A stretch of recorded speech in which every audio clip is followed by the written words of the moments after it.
ലോകമെങ്ങും സഭൈക്യം വളർത്തുന്നതിലും പ്രേക്ഷിത പ്രവർത്തനങ്ങളിലും സമർപ്പിതർ നൽകുന്ന സേവനത്തെ ശ്ലാഘിച്ച് ഫ്രാൻസിസ് പാപ്പ ബ്രസീലിലെ സമർപ്പിതർ നടത്തിവരുന്ന സമർപ്പിത കോൺഗ്രസിലേക്ക് അയച്ച സന്ദേശത്തിലാണ് സമർപ്പിത ജീവിതത്തിന്റെ പ്രാധാന്യം പാപ്പ എടുത്തു പറഞ്ഞത്.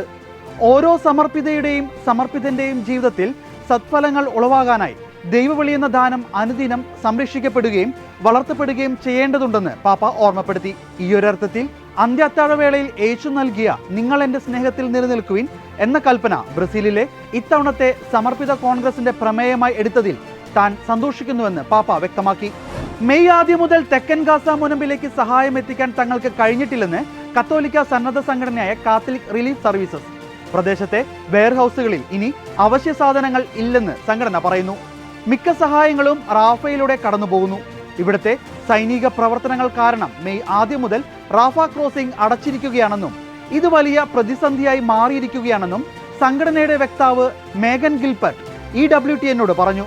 മെയ് 6 മുതൽ ഗാസയുടെ തെക്കൻ പകുതിയിൽ കാത്തലിക് റിലീഫ് സർവീസസ് സാധനങ്ങൾ എത്തിച്ചിട്ടില്ല. പാകിസ്ഥാനിൽ ഒരു കൂട്ടം ഇസ്ലാമിസ്റ്റുകൾ ഷാഹിദ് മസിഹ് എന്ന ക്രൈസ്തവനെ പീഡിപ്പിച്ച് കൊലപ്പെടുത്തി. വ്യക്തമായ തെളിവുകൾ ഉണ്ടായിട്ടും പണത്തിന്റെയും സ്വാധീനത്തിന്റെ ഫലമായി കൊലപാതകികളെ അറസ്റ്റ് ചെയ്യാൻ പോലീസ് വിസമ്മതിക്കുകയാണ്. പഞ്ചാബ് പ്രവിശ്യയിലെ ഷെയ്ഖ്പുര ജില്ലയിലെ ബിക്കി പ്രദേശത്താണ് സംഭവം.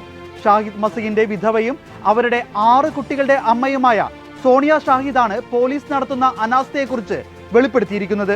യഥാർത്ഥ ജീവിതത്തിനായുള്ള മനുഷ്യന്റെ ദാഹത്തിനുള്ള ദൈവത്തിന്റെ ഉത്തരമാണ് പരിശുദ്ധ കുർബാനയെന്ന് ഫ്രാൻസിസ് പാപ്പ. നമ്മെ പരിപോഷിപ്പിക്കാനും ആശ്വസിപ്പിക്കാനും നമ്മുടെ കൂടെ ആയിരിക്കുവാനുമായി ക്രിസ്തു പരിശുദ്ധ കുർബാനയിൽ വസിക്കുന്നുവെന്നും പാപ്പ ഉദ്ബോധിപ്പിച്ചു.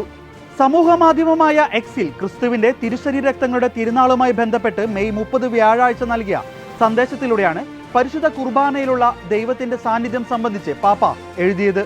ക്രിസ്തുവിന്റെ പരസ്യ ജീവിതത്തെ ആസ്പദമാക്കി ഡാലസ് ജെങ്കിൻ സംവിധാനം ചെയ്യുന്ന ദ ചോസൻ എന്ന ഹിറ്റ് സീരീസിന് 4ാം സീസൺ വരുന്നു. ഈസ്റ്റേൺ ടൈം ജൂൺ 2 ഞായറാഴ്ച വൈകുന്നേരം 7 മണിക്കാണ് പബ്ലിക് സ്ട്രീമിംഗുമായി ലഭ്യമാകുന്നത്. ജൂൺ 6 വ്യാഴാഴ്ച രാത്രി 8:30 2ാം എപ്പിസോഡ് റിലീസ് ചെയ്യുന്നത്. തുടർന്നുള്ള എപ്പിസോഡുകൾ ഞായർ, വ്യാഴം ദിവസങ്ങളിൽ 4 ആഴ്ചയിൽ റിലീസ് ചെയ്യും. ആഗോളതലത്തിൽ ഏറെ ശ്രദ്ധ നേടിയ ബൈബിൾ പരമ്പരയാണ് ദി ചോസൻ.